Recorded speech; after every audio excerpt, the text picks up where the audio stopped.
José Luiz Preto é o ex-presidente do DEPECO, supervisor do Programa de Revidência em Ecocardiografia da Universidade Federal da Fronteira do Sul, titular em Ecocardiografia pelo DIC.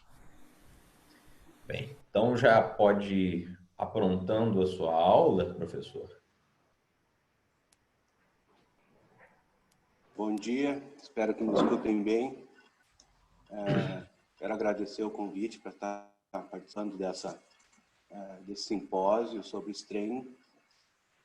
O tema que foi pedido que eu conversasse, então, é sobre o strain do ventrículo direito e com ênfase em como eu faço. Então, eu vou falar menos sobre indicações e usos, e sim mais na realização do strain.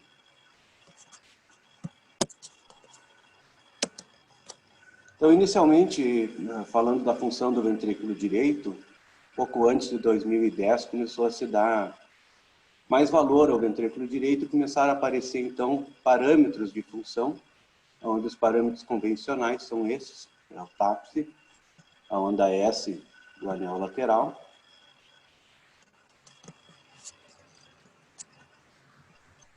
está pedindo para iniciar o meu vídeo? Não sei o que é isso. Vocês estão me ouvindo bem? Estamos sim. Ok. Então, o índice de TEI e a variação da área fracional.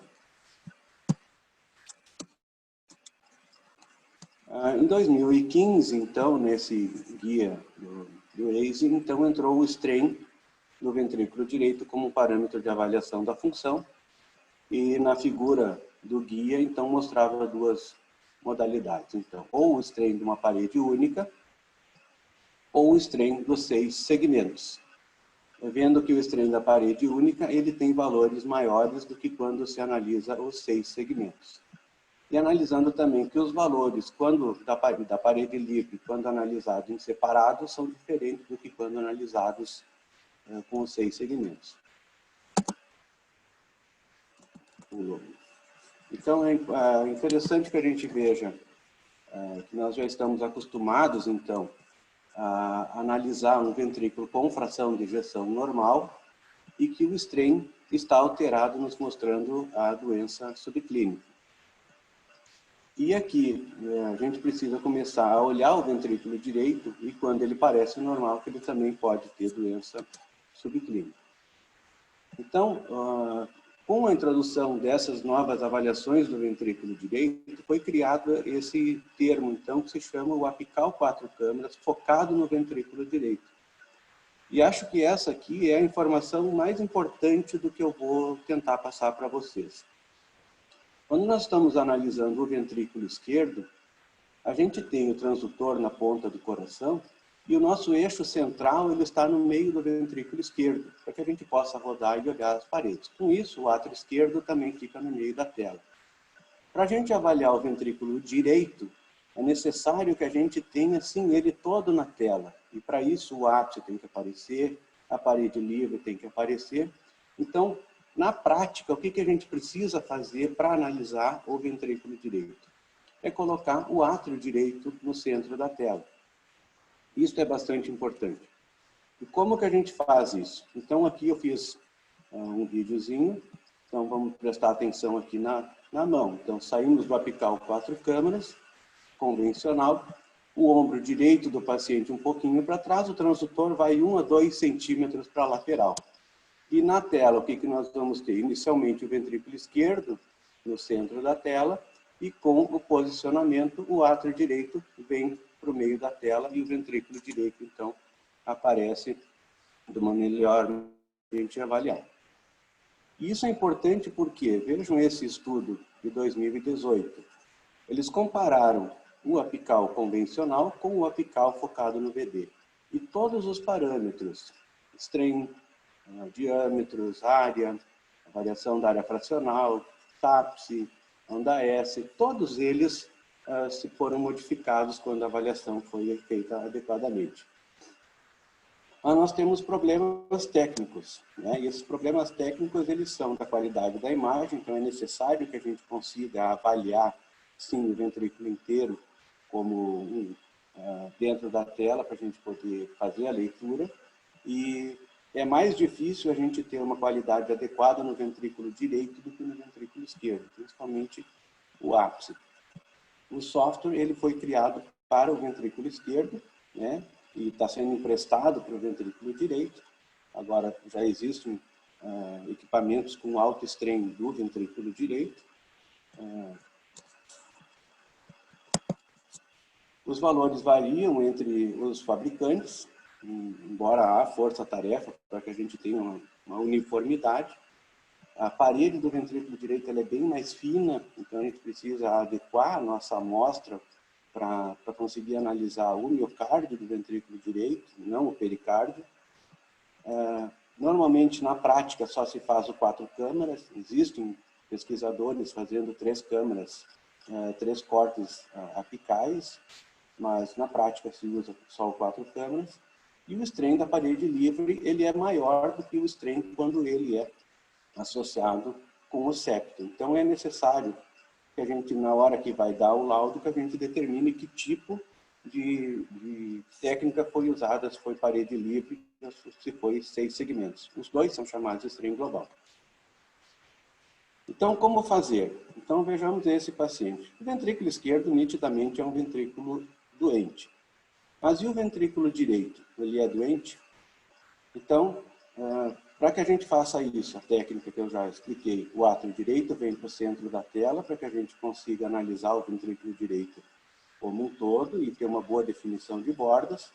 O strain, ponto de corte para o ventrículo direito, parece ser menos 21, ele é maior do que do esquerdo. O que vamos fazer? É necessário ter uma identificação boa desse triângulozinho, que seria a parede lateral, o septo e o ápice. O software faz a leitura e a gente vai adequar, então, e acertar a posição e a leitura e a espessura da amostra do strain. Muitas vezes ela vem automaticamente maior do que é necessário. E aí nós temos duas maneiras. Então, utilizando os 6 segmentos, que vai nos dar automaticamente, ele dá um númerozinho, menos 7,7, ou excluindo na amostra o septo, que aí a parede livre nos dá menos 16. Então, embora esse ventrículo direito pareça ser normal, e todo mundo daria ele como normal, os parâmetros de TAPS e área fracional são normais, o strain dele já mostra que há uma doença subclínica também no ventrículo direito. Vejamos esse outro paciente. Ele é um atleta de ciclismo, está se queixando de bradicardia em repouso, que não é um grande problema, e que quando ele chega a 190 de frequência cardíaca, ele cansa e tem que parar. Valores aqui um pouco aumentados, deu 34, e o apical deu 44. Onda S normal, TAPS normal, e aí? Quando tudo parece normal, a gente faz o strain desse paciente e ele é normal. Então, isso aqui nos diz que talvez esse paciente tenha um remodelamento, uma adaptação a um exercício muito extenuante, mas que isso não está carregando uma doença subclínica por baixo desse aumento discreto do ventrículo direito. Seguindo, vemos esse paciente, então, com uma estenose mitral importante. E esse ventrículo direito, ele é normal ou não é normal? Hipertrofia, a gente percebe que ele tem, o TAPS dá 20. E fazendo, então, agora a outro método que é possível fazer. Na estação de trabalho, a gente consegue fazer esta modalidade, que é um strain só da parede livre do ventrículo direito. Isso não é possível fazer no aparelho, só na estação de trabalho. Ou fazer a avaliação como é feita no aparelho. Fazendo o strain só da parede livre, isolada, ele nos dá um valor de menos 19, também é abaixo de menos 21. E fazendo dos 6 segmentos, de novo, o septo nos atrapalha aqui na avaliação do ventrículo direito, porque na doença reumática ele pode ter, além das alterações de carga da estenose mitral, a miocardiopatia reumática alterando o septo na estenose mitral. E se avaliarmos, então, também, como eu já falei antes, o strain baseado só na parede livre, os números são diferentes dos números que são quando se avalia no aparelho com 6 segmentos e tirando o septo. Aqui dá menos 17, aqui dá menos 19. Então, isso são problemas para se poder comparar a avaliação em estudos subsequentes. Vejamos aqui, num corpo pulmonar agudo, um sinal de Maconiel clássico, o ventrículo direito baseado no strain, e aqui nós temos a informação agora diferente. Agora, a parede livre, que é a que nos interessa, tem um strain reduzido, deu menos 9, mas se somarmos o septo, dá 12. Então, aqui, de novo, é melhor o uso da parede livre isolada do que a associação com o septo, porque nós estamos buscando a parede do ventrículo direito. E no pós-operatório da cirurgia cardíaca, o Dr. Pena acabou de mostrar, isso tem alguma utilidade nos pós de Fontan, de Fallot. Na cirurgia cardíaca não congênita, válvulas, revascularização, como em geral, todos os parâmetros longitudinais eles estão reduzidos. Então, ele não é adequado usar strain nesses pacientes. Não se tem exatamente uma explicação, existem hipóteses para isso, mas o fato é que os parâmetros longitudinais eles estão reduzidos mesmo quando a função ventricular é normal, medida ou por eco 3D ou por ressonância.